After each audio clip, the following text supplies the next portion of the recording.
কিন্তু শেষ মুহূর্তে গুহা থেকে বেরিয়ে আসতে সে সফল হলো। ছেলেটির ভাগ্য দেখে খুনি গুলি চালায় না। সে ভেবেছিল গরম রোদে ঘুরে বেড়াতে বেড়াতে ছেলেটি এমনিতেই মারা যাবে, আর কোনো প্রমাণও থাকবে না। কিন্তু ছেলেটি আশা ছাড়েনি। প্রচন্ড রোদের মধ্যেও সে মানচিত্র অনুসারে মাটির নিচে লুকানো একটি ধাতব বাক্স খুঁজে পেল।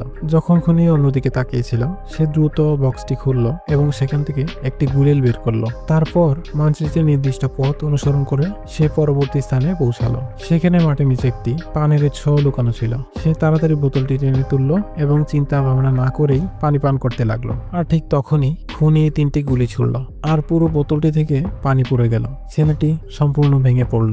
এখন তার সামনে একটাই পথ খোলা ছিল, হাঁটতে থাকা।